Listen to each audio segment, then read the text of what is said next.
Well, hey, thanks for joining me for another episode of the Full Frontal Living podcast. And this is definitely a first for me because I am recording this episode while sitting in the Mallorca airport. I never in a million years would have thought that I would be recording an episode in the airport, but I've said time and time again that this podcast isn't about getting things perfect. It's about showing up and delivering the message as the message needs to come through to be of service of all of you. So I'm just off of the Camino a couple weeks ago. I've got lots of updates that I want to share with you about the Camino and lessons from that. And then I've just spent a beautiful week in Mallorca with a previous client.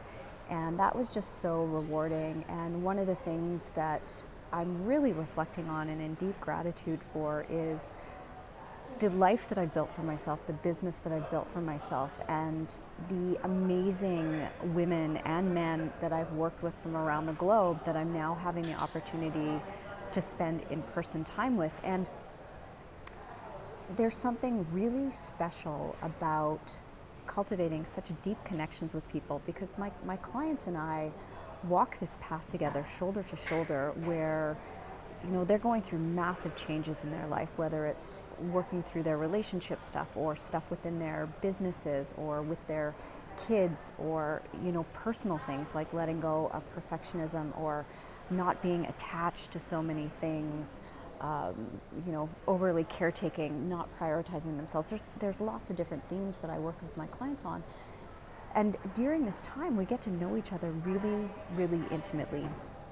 And I also let my clients into my life, because if you haven't figured it out yet, I am a massive storyteller, because I believe that we learn and grow when we're listening to somebody else's story, because we think, well, what would I do in that situation? Or, oh, Lisa does it that way. I've never looked at things that way.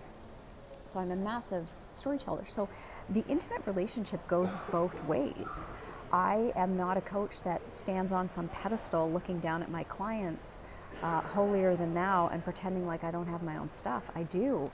And the clients who walk the Camino with me, and then, just spending time with this client in Mallorca, I really allowed them to come behind the scenes of my world and the things that have been happening for me, and shared very openly and honestly everything from personal relationships to into my business. So, if you ever considered working with me and hiring me as your coach, I want you to know that that is the type of relationship we're going to have. So make no mistake about it. When I'm coaching you, I'm not there to be your best friend, but I am there to be honest with you about what it looks like to be human, and what it looks like to be able to use these tools and see the world through a different lens. And also know that you are not broken. There's nothing that needs to be fixed, and you're never going to be done. And that's not a bad thing. For all the years I've been doing this work, there's still stuff that comes up for me, and I still work through it. But my job is to support my clients being able to navigate that in a more beautiful way. And by allowing them to see my process, it gives them permission to be more accepting and have more grace for themselves as they go through this process. Because I was just leaving a message for a client saying, she was really being honest about the fact that she was in shame, and that's really what this episode is going to be about. And I said, just be mindful that you don't shame yourself for feeling shame, because shame, like happiness, sadness, anger, is just another emotion on the human spectrum. And when we shame ourselves for feeling shame, it just creates more shame. So when we feel shame, it's how we want to show up for ourselves in that moment. So this is a really great lead into what I want to talk about on this episode, and part of what I've experienced on the Camino. And I'm going to hope that there aren't really loud airport announcements. I've noticed that that's definitely a thing here. They don't do loud announcements like we do in Vancouver. So the Camino, I went into the Camino, I signed up for this experience, this retreat with some amazing women. I'm not even sure how many women were on this retreat together, but it really was called Your Camino, Your Way, which meant you walk the walk the way that you wanted to walk the walk. And if you were watching my Instagram stories, you'll know that my Camino trek was anything but a sunny jaunt in the back roads of Spain. It was, other than the one day where we had beautiful weather, we were walking in progressively worse rain every day, like torrential downpours. It was something. It was, you know, my last episode I talked about being there without any expectations, and I can tell you, after 3 days in of having, you know, massive amounts of rain, I was like, you know what, I did have an expectation. I had an expectation that it was going to be nice, or, you know, that I wasn't going to be soaking wet every single day. And I'm exaggerating because we weren't soaking wet. Well, we were, but we knew the rain was coming, so we went to the dollar store and I bought everybody these bright yellow raincoats and like rain ponchos, and we just, you know, we just made lemonade out of lemons and had a good time. And I mean, you could definitely see us from miles away, and we had fun with it, but it definitely wasn't the weather experience that I wanted. And as someone who doesn't like being cold and wet, it was not lost on me that I traveled all the way to Spain to experience the weather that I completely avoid in my own backyard, you know, 8 months out of the year. So anyways, back to my story. Your Camino, your way. When I came to the Camino, I knew I'd be here with my best friend, and I also knew that I would have a few current previous clients with me, so I was really looking forward to spending time with them. There were also some people on the trek that I have coached within a group setting, and I was looking forward to deepening those relationships. But beyond that, I did not come on this retreat or to have this experience to meet new people or to deepen my relationship with new people, because as you've heard me say, if you've been listening to the podcast regularly, 2023, the past, you know, 14 months have really it's provided me with a lot of challenges, definitely in a, you know, dark night of the soul, or a deeper looking at my own personal shadow sides and things that I need to let go of. And I knew I didn't want to be walking the Camino making new friends. Not that I wasn't open to, you know, highs and stuff along the Camino. I'm always open to be friendly with people, but I wasn't interested in having small talk with anybody, and I wasn't really interested in, like I said, meeting new people or deepening those conversations.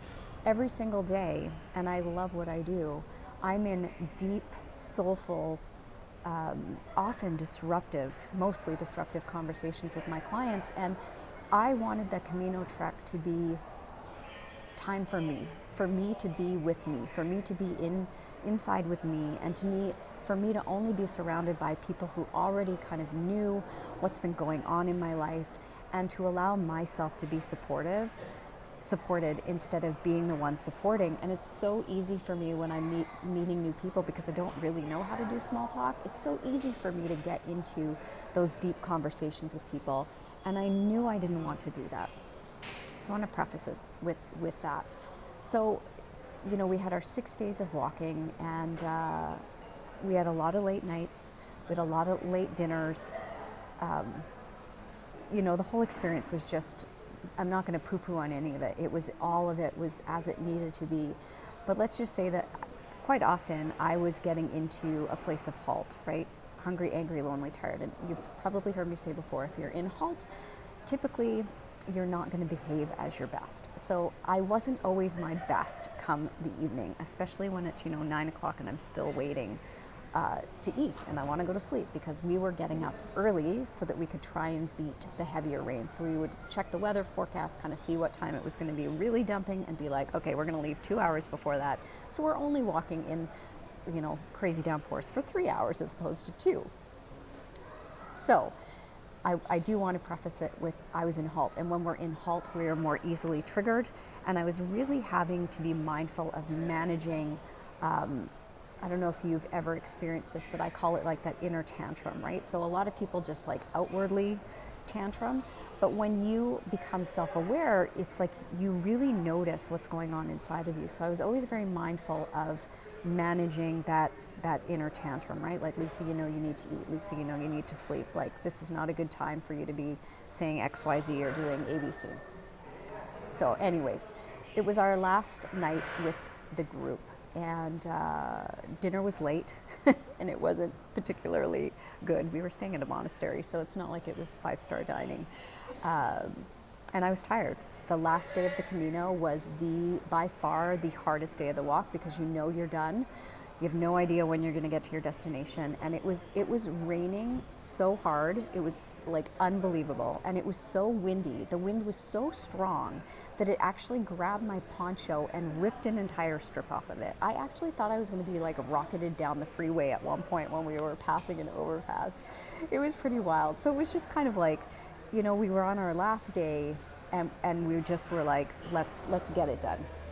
So it had been a long day, is what I'm trying to say. And they asked us to come into a room so that we could kind of close the circle for the group.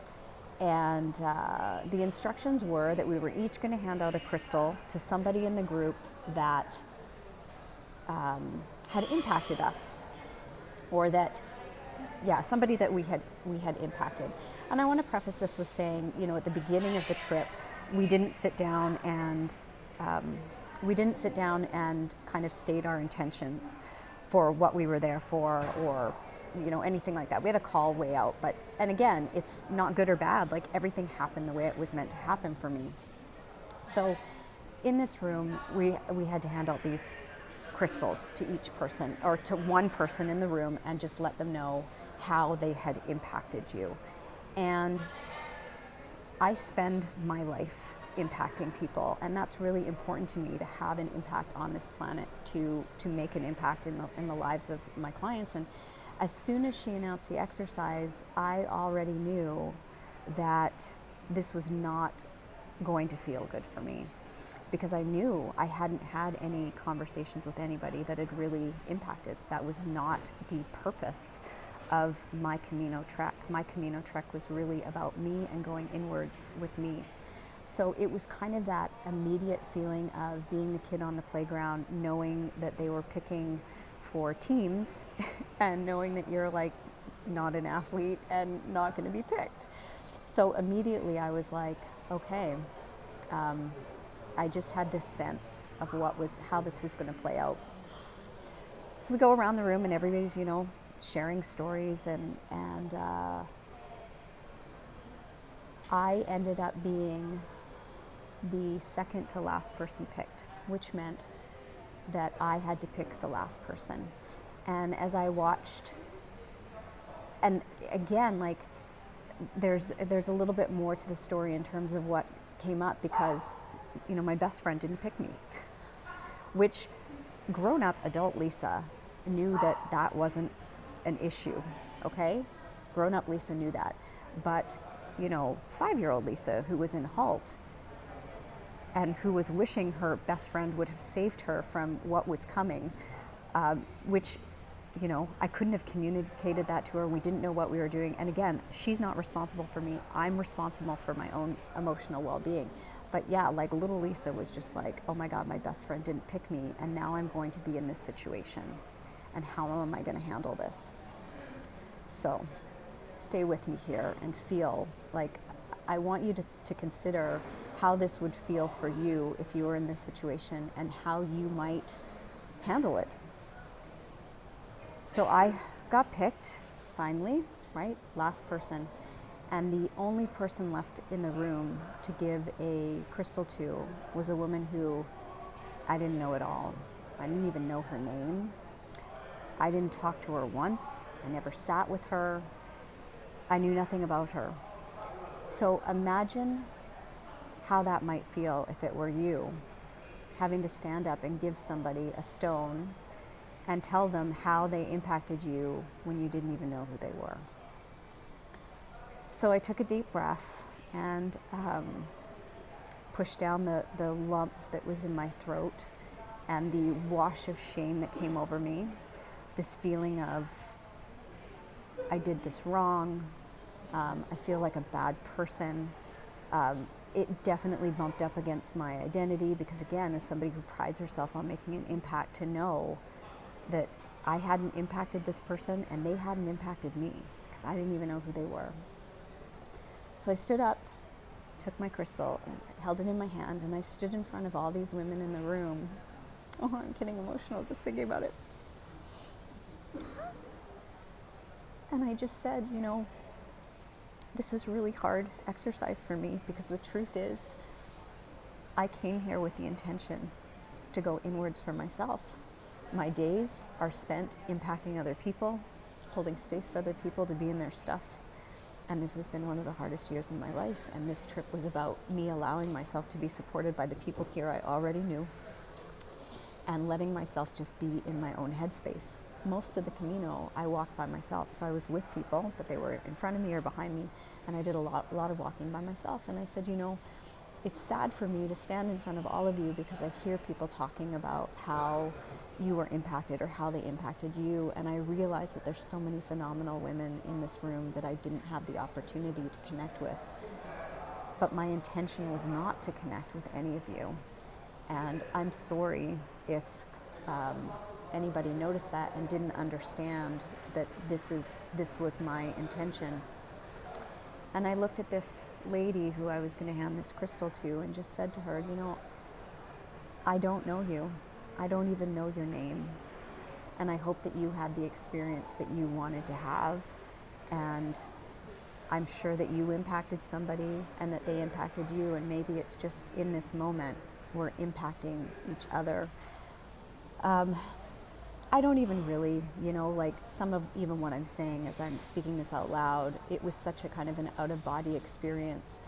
And so I don't even remember 100% what I said, but I do know that I was really clear on what I was there and what my intentions were. And, how I felt sorry that I didn't connect, but at the same token, I wasn't going to apologize for having my experience.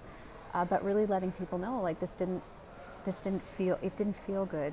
It didn't feel good in that moment to be in that position. And what also didn't feel good was knowing that she was the last to be chosen. And I think that's even worse than being second last to being chosen. And then to have someone who didn't even know who you were. So how must that have felt for her? And being so compassionate and filled with empathy for this woman who wasn't chosen by anybody, and then she gets me who doesn't even know her. So it was a whole mix of, it was a real mix of emotions. So needless to say, my friend said that, and the people that were there said that, you could tell people that were touched by what I said. And I sat down thinking, did I say the right thing? Could I have said more? How would I have done that differently? But the point of this is even though I was completely awash with shame, I didn't throw myself under the bus in that moment. I didn't behave badly. I didn't have a tantrum. I stood up. I spoke my truth, even though it was really hard to do. Even though my inner child was definitely having a hard time, I spoke my truth. And that's all I can do. And in those moments where you're feeling shame, I want you to consider what you would have done in that moment and how you would have chosen to show up for yourself. Because in that moment, it really wasn't about caretaking this other person's feelings. It was about not abandoning myself when I was in that shame. And saying I am going to stand firm in what I came here to do and not feel bad about it. Even though I could sense myself getting into a little bit of justifying and explaining. Was it justifying and explaining, or was I just making sure people had clarity? I don't know. But, everybody in that room, I'm sure were thinking or feeling some way. Some people may have even thought that I came off as cold, which was really hard to hear from my friend. She's like, yeah, you've been a little bit cold, because I don't ever want to come off that way. And I've known for a long time that if I don't approach people, they often don't approach me for a variety of reasons. Some to do with my appearance, some to do with my energy, there's a whole host of reasons. So I've just learned to lean into conversations, and because I made the decision to not lean into conversations, it didn't really invite conversation. So anyways, I after we were done, I went back to the room rather quickly, didn't really say goodbye to anybody. And I put my headphones on, threw on some music, And I just wept. Like, I just sat in my bed and just cried for I don't know how long. You know, my friend came back to the room and she just let me be. You know, I remember her at one point putting her hand on my head and just letting me know that she was there, but also letting me know to have my process. And to be honest, I couldn't even speak to her because the part of me that was in shame and in my victimhood was like, why didn't you pick me? Why didn't you save me from that? Like, didn't you see? And feeling shameful that I felt that way, feeling shameful that the child in me was kind of overriding the adult part of me, right? Like really feeling the polarity of the both and, right? This is what happens when you create awareness. You become very, very aware of these different parts of yourself that aren't always on the same page. So needless to say, I did get some rest that night, and the next morning I opened up the conversation with my girlfriend, and really just, it wasn't saying like, why didn't you pick me? It wasn't that. It was nothing to do with, I wasn't a victim of anything. But I did admit to her, you know, like, I was feeling a lot of shame in that moment, and my heart was really hurting that you didn't pick me, because really I wanted you to pick me because I wanted you to save me, which again, we didn't know the exercise that was going on. And I knew why she didn't pick me. I knew why she picked another person. And it was really, really, really beautiful. But to have that conscious, responsible relationship with her where we were both able to express our feelings, and, you know, she said to me, I choose you all the time, which I absolutely know. But part of my journey and my lessons this year and the growth that I've been going through is this story around not being chosen, being abandoned. That's been a really big story that I've been working through. So we just had this really, really beautiful, soulfully connected conversation about where we were both at, how we felt about each other, what was happening in that moment. And again, there was no like blame or shame for how either of us were feeling. It was just an honest, open conversation that was really healing for me. And just such a reminder that these little wounded parts of ourselves will always make up interpretations and stories that support that limiting belief, that support those old negative thought patterns that want to keep you trapped or small. We're always looking for evidence of the things that we believe to be true, and part of this work is looking for evidence that the opposite is true, that what we actually want, to be accepted, to be loved, to feel safe, to feel chosen, that those things are always there and they're always true for us. So that was a big opportunity there at the end of the Camino, that I was really like punched in the gut with this whole story of not being chosen and being abandoned, and being able to work through that with my girlfriend, and just remembering what it feels like when you're in those moments where the shame is washing over you, and how you always have a choice with how you respond in those moments. And most of the time when people are in shame, they respond badly and they don't tune into their feelings. And I was so fully aware of how I was feeling. I was also, you know, in debriefing with some of my clients that were there, they also felt that feeling of, you know, the dodgeball tournament and not being chosen. And this is a big part of facilitating groups, is making sure that we are holding space for what's going on for people, and really watching the environments that we're putting people in, making sure that we're setting the containers, watching body language, all of these different things. And these will be things that are definitely coming into play for my own retreat that's coming up in Whistler in September, really making sure that everybody feels heard and understood and nurtured, and that we all understand what each of our intentions are, and that we learn how to have these conversations from a very healthy place, because there's nothing wrong with expressing how you feel, but there's a very big difference when you're coming at it from a blaming victim standpoint versus being responsible for how you feel, looking for clarification, and just being able to share your emotions honestly with somebody else. And not everybody is capable of holding space for that. You know, another person, if I'd come to and said, like, this was how I was feeling and this was my process and and I'm not, you know, I'm not blaming you, this is just, I want to share my experience and help me talk through this, might have gotten very defensive and upset I'm sure you've had those conversations because they make it mean something about them. And what I was so grateful for is my girlfriend didn't make my experience mean anything about her, because it wasn't about her. It was about me, and it was for me. It was for my own growth. So on that note, I hope that in listening to my story, you can reflect on your own areas of life where maybe you're still not feeling good enough, you're not feeling chosen, you feel like you're abandoned, you're feeling like people don't understand you, or you feel like,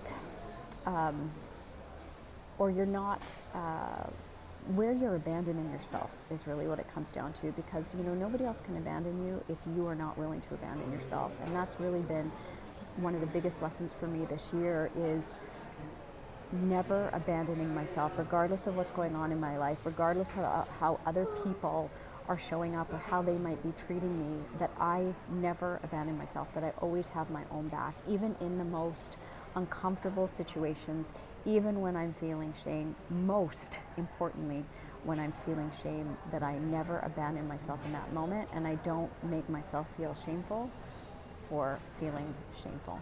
So on that note, the waiting room is really filling up here. We'll be boarding my next flight back to Madrid, and then off to Morocco to spend time with another phenomenal previous client of mine. I'm so eternally grateful for this trip, and I am so looking forward to traveling even more around the world this year and connecting in person with my clients. I'm also very much looking forward to curating more adventure experiences, intimate in-person retreats, either for VIP one-to-one clients. That's something that I'm going to be looking at, or I still have one space available in Whistler in September. If you are interested in joining me, we will put the link in the show notes, and you can apply to learn more. I believe it's September 8th to 14th. I've got women flying in from all around the globe for this retreat that's all about luxury and relaxation and nurturing, but also lots of play, lots of adventure, lots of pushing outside of our comfort zone. So if you're interested in that, we will put the link below for you to learn more. And if you are interested in experiencing coaching and exploring some of these things that might be coming up for you in listening to this episode around shame, around not belonging, around not feeling good enough in certain areas of your life, you might feel like a rock star in your business and feel like you're completely, not winning as a parent or in some other area. We have also opened up spots to work with me one-to-one for just single transformational sessions. So if you've ever wanted to experience coaching with me, just head over to lisacarpenter.ca/WWM and go ahead and book your one-off transformational coaching call, and I'd be happy to support you through that. I'm really excited that we've brought this back onto the roster, and please stay tuned for upcoming opportunities. If you are interested in having a VIP in-person retreat, just you and me in some beautiful location in the world, those are going to be opening up within the next probably 6 months or so. I'll start booking for 2025. If you are in Australia, I'm going to be heading over there at the end of July, so stay tuned for that as well. I'd love to have some in-person sessions. So I'm easy to find. You can catch me on Instagram. You can always reach out by email, and I look forward to continuing to support you. Make sure you're following along on Instagram stories. That's where I'm sharing kind of all the behind-the-scenes travel stuff. And so much love to all of you. We are all just trying to navigate this 3D experience, doing our best, and I am just here to be a guide to help you find your way through the beautiful mess of it all. So continue to be kind to yourself, take good care of you. That is your responsibility, and I will catch you on the next episode. Thanks so much for listening.